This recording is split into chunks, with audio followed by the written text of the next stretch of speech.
take the shortest stand. So now I have to awkwardly adjust this thing while you guys right. There we go. That's what happens. Not that. Can you guys see my face like this now? It's okay, I'll put it on an angle. So I see a few guests out here. I know we've met some of them already. If you're visiting here for the first time or the first or second time, you've only been here a couple times, just raise your hand right now. So everyone come say hi to you after the service. Guys, don't run out of here when this is over. We have something called the Oneg Shabbat. It means that we have a big lunch on over there. Everyone gets to eat for free. You know, come and meet some of your neighbors. We have a good time afterwards.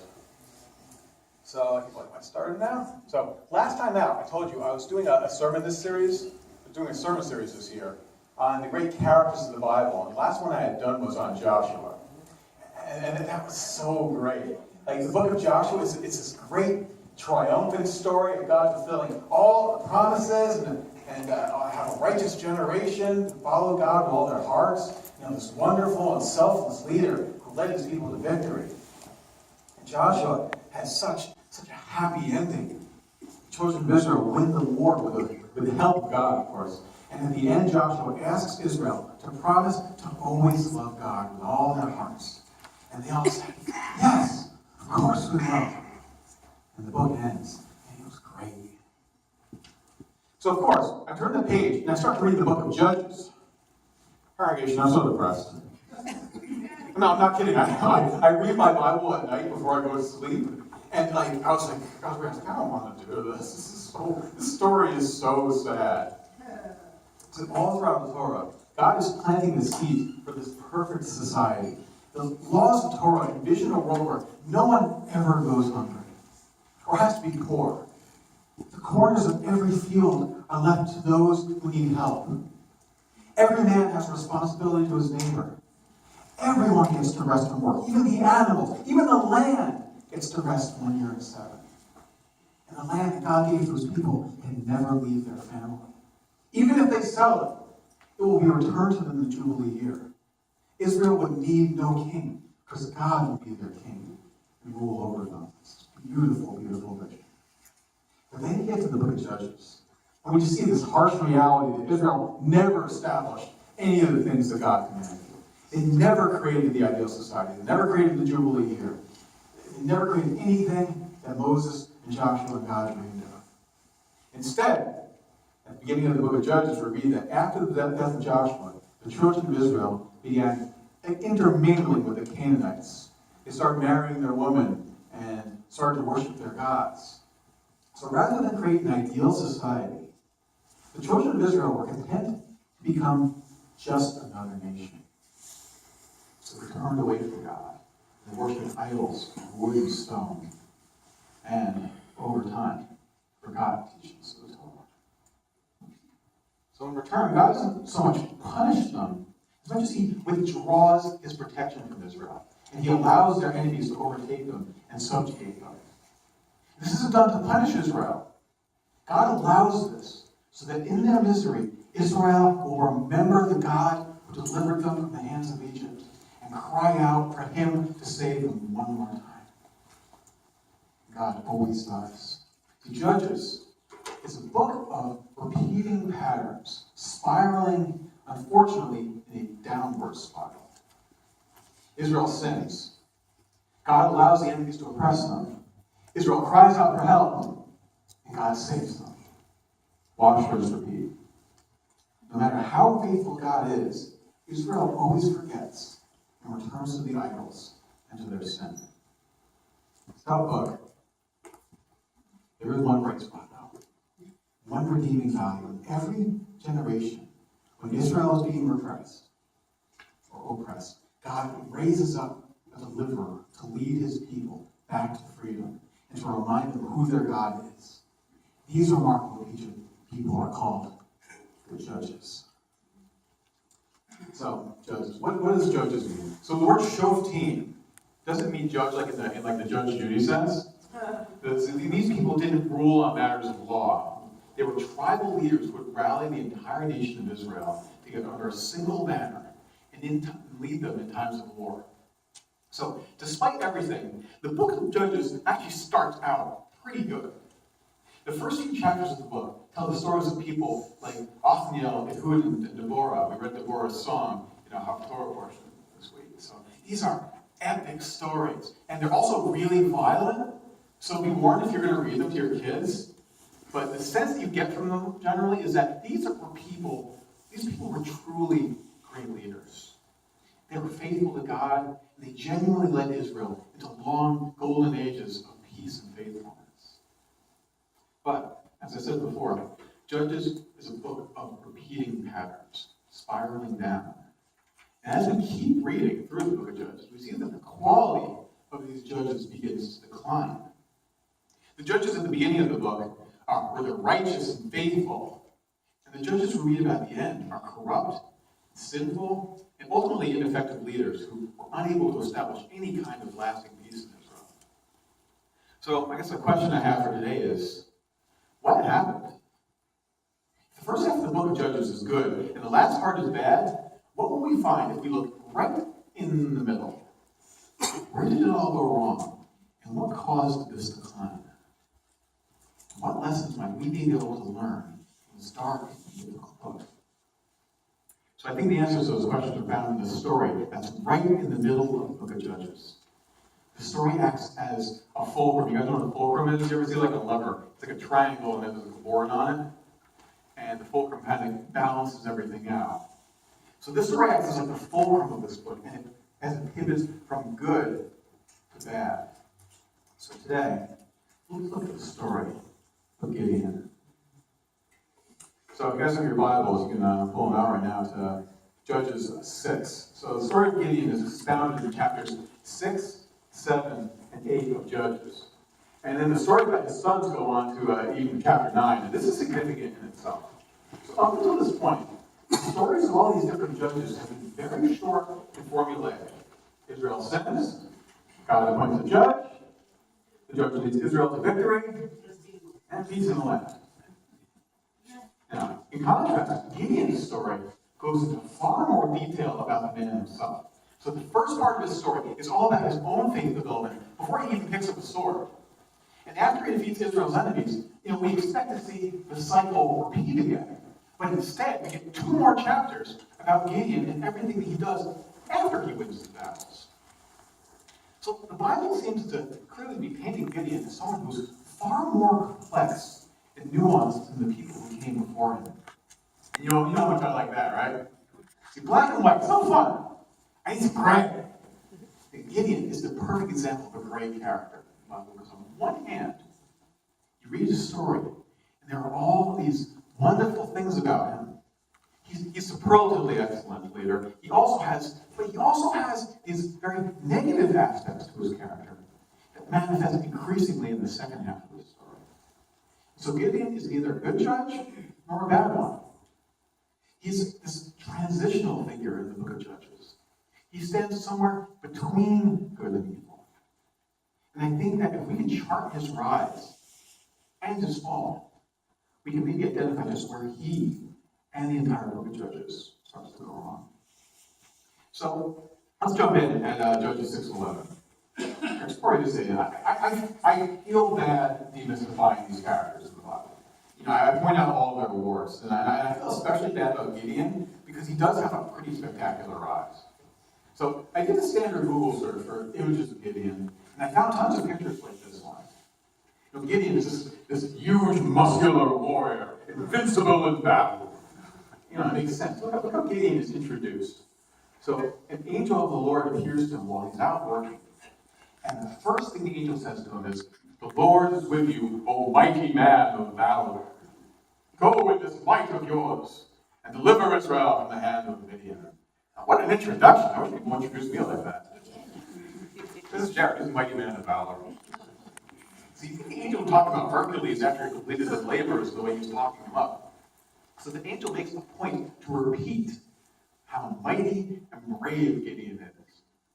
But if you read closely, you'll notice there's this real dissonance between the angel's words and how Gedeon actually presents himself. So when we're introduced to Gedeon, he's not performing any mighty acts of valor. He's beating out wheat in a wine press. So the Bible includes this detail for a reason. So not many of us here are farmers. Are you farmers here? No farmers here. I'm going to have to explain this to you. So we don't have a lot of experience with wheat anymore. We just kind of buy it from the store. But wheat is really supposed to be beaten out in the fields. So what you're doing when you're beating out wheat is you take a pitchfork, from what I understand, I only read this myself from Wikipedia, but you take a pitchfork and you grab it and you throw it up into the air.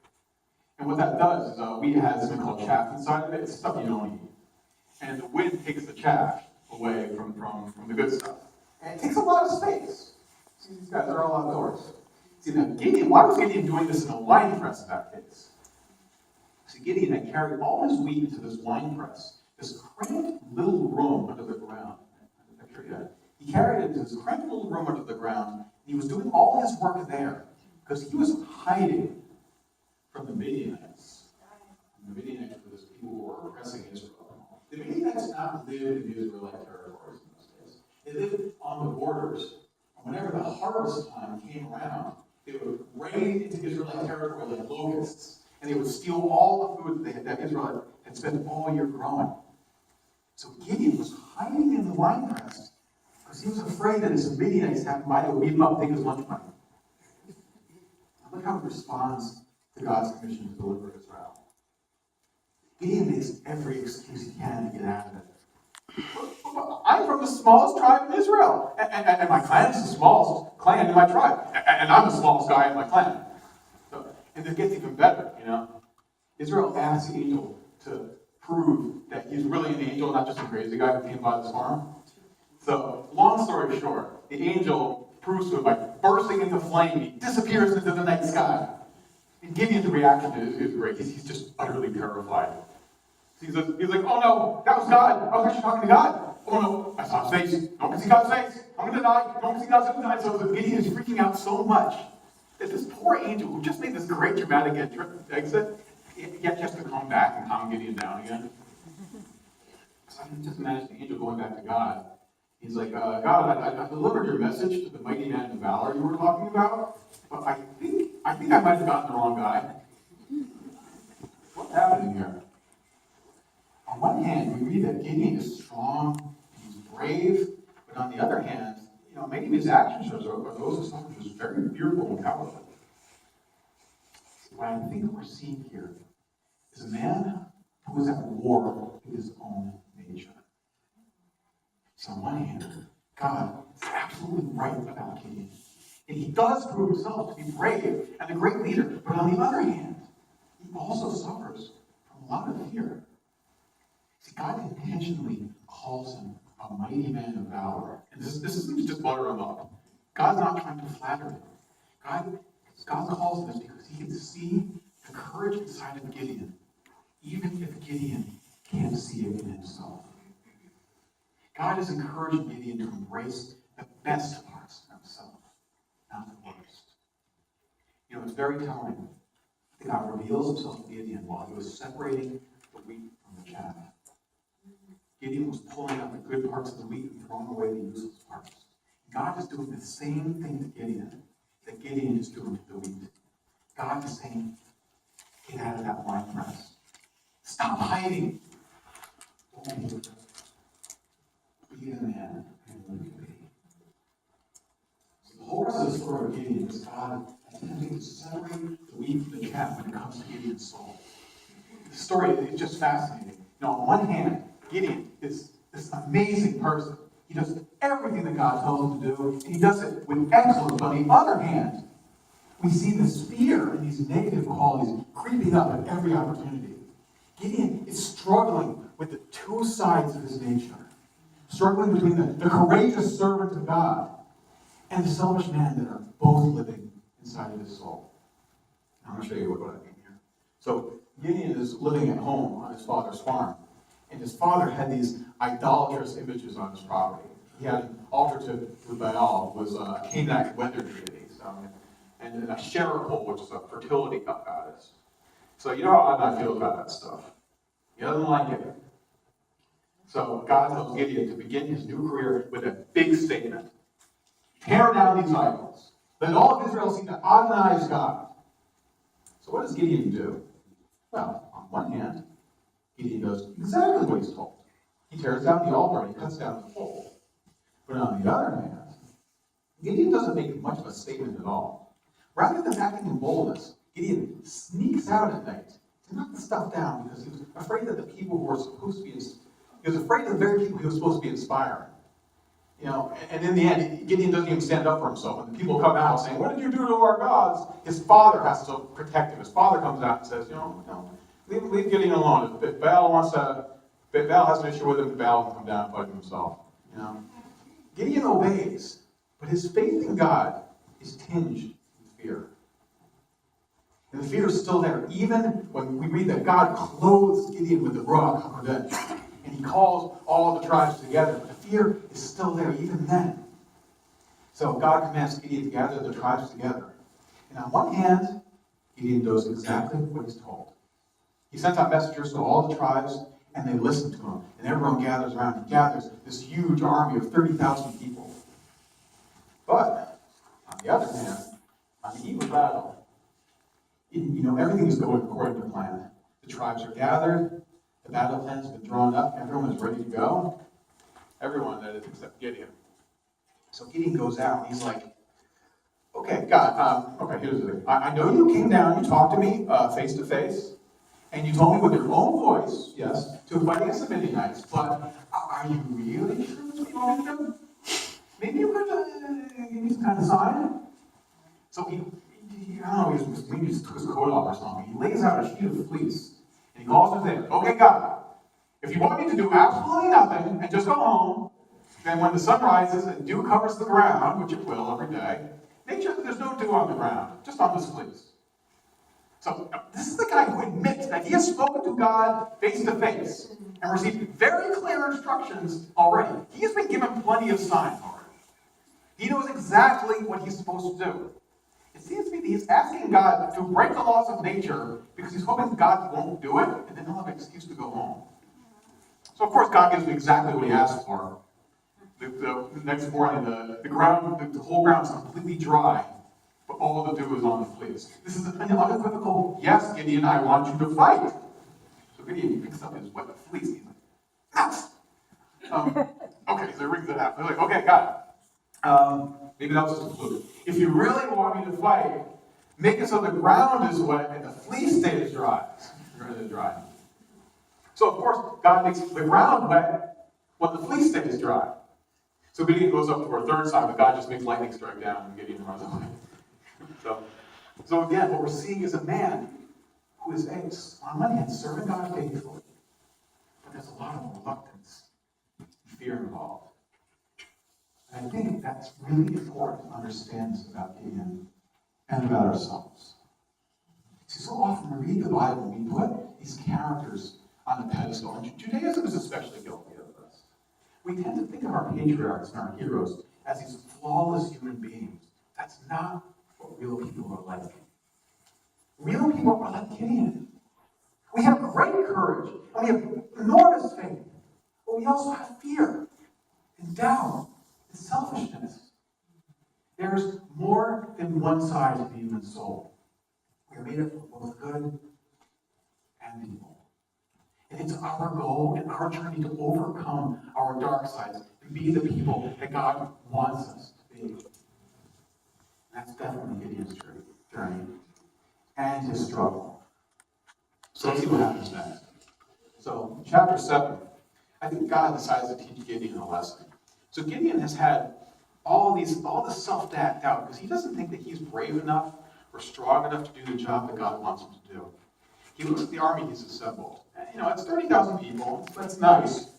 But they're still outnumbered 10 to 1. They said the Midianites probably had 300,000 people in their army. How is Gideon going to pull this off? He's like, "I only got 30,000. So God basically says, "Gideon, it's not your strength that will deliver us all. It's mine. Gideon, I want you to send 2/3 of your army home." That night, 22,000 Israelites left the coalition that Gideon had put together. You put all that work to get all those guys here, and all of a sudden, 22,000. Can you imagine how that must have made Gideon feel? I'm an anxious person myself. That happened to me. my anxiety, I'd be ripping out my beard. So God is smiling now because Gideon's freaking out. He says to Gideon, hey Gideon, I still think you have too many guys with you. Bring the army down to the water. I want to give them a test. So they do this strange test with the water. He tells Gideon, all the men who drink from the water, like they bend down and drink from that, have to put them in one group, and anyone who picks up the water with their hand drinks like this, put them in a separate group. Separate those guys who drink from their hands. So they do this weird test, and it turns out they separate 300 men from the army. So Gideon must be thinking, oh great, now I'm down another 300 men. That only leaves me with 9,700 left. Then God says, okay, you sent the 9,000 home. You're going to do your fighting with just these 300. Oof. Now this test is actually interesting. It's a little mysterious why they picked that way, but look at these guys. Look at the men who were turning their back on their enemies with the spears. Look at the guys who stay up. And these are the most valiant. These are the best warriors. These are the bravest of this bunch. So God's basically telling Gideon, I didn't choose you because you were the biggest, or the strongest, or the wealthiest. I chose you because I am a God who uses ordinary people to do extraordinary things. You're right, you are the youngest member of the poorest family and the smallest tribe in Israel. But your might is not in your arms, it's in your heart. So, we know what happens next. With just 300 men, Gideon completely routs the Midianite army. God tells him to blow shofars and wave torches. And the Midianites, who are in such fear of the God of Israel, as soon as they see this happening, they start panicking. They start falling at each other's swords. They're fighting amongst themselves in their sudden panic, and they start running away. So despite all the odds, despite his own fears and doubts and reluctance, Gideon has become the mighty man of valor that God promised that he would be. The end. Oh, not quite. I think that would be the end of the story. If Gideon's tale ended in Judges 7, it would certainly be a happy ending. But I told you before that Judges is a dark, troubling book. It's a story that spirals downward, and I believe that the downward spiral begins right here at the beginning of chapter 8. So the Gideon's story is the fulcrum on which the whole book of Judges rests. And right here at chapter 8 is where the story tips from good to bad. What happens here? We'll go into it, but remember what Gideon's struggle has been all this time. Gideon is a man who is fighting against his evil inclination. We see it over and over again that Gideon is a man who has a powerful heart for God. He is obedient, courageous, loyal, and a great leader. But at the same time, he is also cowardly, and he's insecure. The book of Judges keeps the focus on him, even after he's won his battle, because he wants to illustrate how Gideon continues to struggle with his light and his dark side. So the first half of Gideon's story, it's all been positive up to now, right? So despite a few small hiccups, Gideon's story up to now has been one of a man overcoming his fear to become a great servant of God. But the story starts to change in chapter 8. It turns out the battle isn't over yet. So after routing the Midianites with his 300 elites, Gideon recalls the rest of the tribes, and he has them join him in pursuing the fleeing army and driving them out of the land for good. So Gideon is chasing after these two Midianite kings in particular. The names are Zebah and Zalmunna. And we'll find out why he's chasing these two guys in particular. And while he's chasing them, he and his men come to the Israelite towns of Succoth and Peniel. The men are, so his men, they're hungry, they're exhausted, they've been chasing after these guys for a long time, they've run out of food. So Gideon comes to these are Israelite towns, these are Jewish people. So Gideon asks the towns to provide them with food. Now, it's just doing your patriotic duty here. So shockingly though, the towns refuse. You know, they say to Gideon, oh, have you caught these kings already? Do you have them in your hands now? Gideon's like, no. Then why should we give bread to your army? I'm not going to go side with the losers. So they don't give him, they give him nothing. So this is where it gets really weird. So the Gideon that we've known up till now has been a pretty mild guy. You know, he's humble, he's not very outspoken, and he understands his place in God's plan. But all of a sudden, at this moment, Gideon seems to become like a different person. Gideon responds with extreme anger against these towns. He promises that when he comes back from killing these kings, he's going to drag the elders of the town to the square, thrash them with thorns and briars, and tear down the city's tower. So Gideon moves on, and he eventually catches up to the Midianites. He defeats the army and captures the two kings. He then takes the kings captive, and he brings them back to the town. Then, with the kings watching, he not only whips the town elders and tears down the tower, but he also kills all the men in the city. And these are Jewish people he's killing. It's like Gideon is saying, telling these kings, this is what I do to my allies. What do you think is going to happen to you? So Gideon then questions the two kings. He asks them to describe the men that they had killed in an earlier battle. So apparently there was a battle that had gone on earlier, and so the kings say, as you are, so they were, they answered. Each one looked like the children of a king. So they describe the men that they described. They say, they look like you, Gideon. Gideon tells them, I was planning to let you live. But those were my brothers you killed. Gideon then turns to his son. His son is still just like a kid. He's never seen war before. He's never seen his father acting like this. And he's never killed anyone before. His father says, draw your sword and kill these kings. Become a man, follow in my footsteps.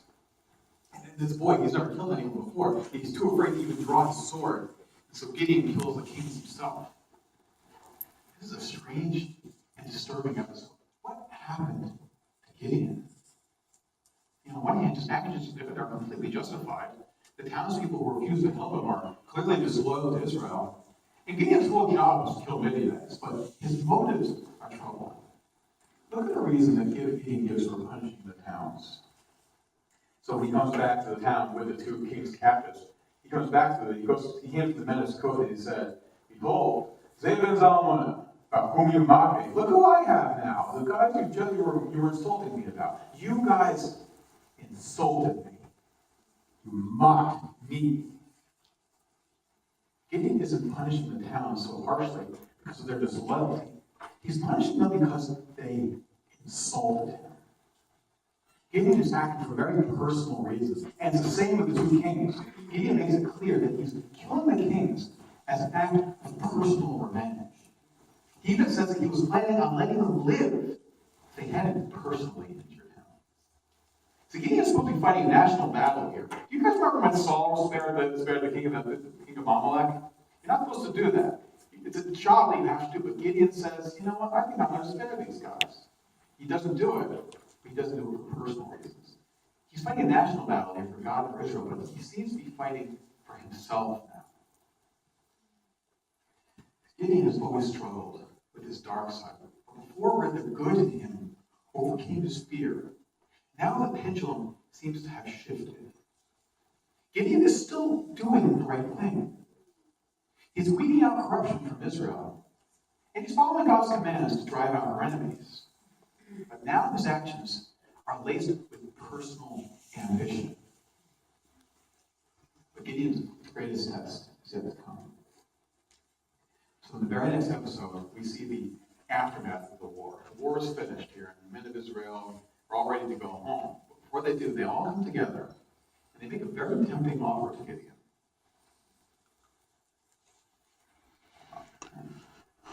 So they go to Gideon, and the men of Israel said to Gideon, rule over us, you, your son, and your grandson as well, for you have delivered us from the hand of the Midian. Think about what this must be like for Gideon. A few months earlier, he was hiding in the wine press. And now he's a great hero, and all the people want to make him king. He used to be the youngest member of the poorest clan of the smallest tribe, and now he's the greatest man in the land. He must want to say yes. He must want it so badly.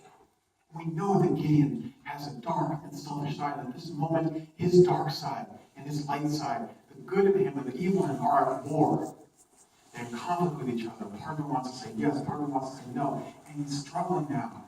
What does Gideon do at this moment? He says, he draws up his strength, looks these guys in the eyes and he says, I will not rule over you. Nor will my son rule over you. Only God can rule over you. Gideon passes his test. When he's tempted, he refuses kingship that will be so easy to take. He recognizes that God is the true deliverer of Israel, not Gideon. In the end, Gideon's most courageous act was not in taking up leadership, but putting it back down. So Gideon's story comes to a relatively peaceful conclusion. Read that he judged Israel for the rest of his life, and he died at a good old age, during which there was peace in the land. But even the end of the story has disturbing elements. I told you the book of Judges is the story that spirals. Despite claiming that he did not wish to be king, everything Gideon does from this point on points in the direction that he does want to be one. So before he sends them home, Gideon asks for a tribute from the 12 tribes. He took an earring from every man in Israel. So Gideon asked for a tribute from the 12 tribes. He took an earring from every man in Israel, and he used them to fashion a suit of golden armor. He sets up in his hometown as a tribute to himself. He sets up in his hometown almost like he's trying to create a new capital of Israel in his own hometown. And he sets up this golden armor to show the great warrior that delivered them from their enemies. So then Gideon goes on, he starts to collect wives and concubines, just like a pagan king. And he amasses 70 sons, as if he was ensuring that he would have an heir to follow his throne in his steps, just like the king. So Gideon even names the first son that he has after becoming a judge. He names that boy Abimelech. It means, my father is king. So despite claiming they did not wish to be king, Gideon certainly acted like one. But that's to be expected of Gideon. He was always at war with himself. Gideon always struggled between the parts of him that were loyal and brave and obedient to God's will, and the parts of him that were selfish and cowardly and ambitious. So Gideon certainly belongs to the good half of the judges. He brought military salvation and religious guidance to his people. He led them in peace for an entire generation. But he also paved the way for a decline in the second half of Judges. He was the first judge to act out of personal motivation and revenge. He was the first to set up a dynastic succession with all his sons. His sons actually would become judge after him, and they would be really bad ones. So Gideon was the last judge to bring peace to Israel for an entire generation. And he was the first judge to make his son judge after him. Gideon was not a black and white person. He has deep shades of gray, but that's what makes him so relatable. Human beings are not simple creatures. There's so much depth and nuance in every person. And like Gideon, we are all on a journey to find those best parts of ourselves. So at this point, I want to call to worship you now as we prepare to end our service today. So Gideon's struggle was that throughout his life, he had a divided heart. His heart was beating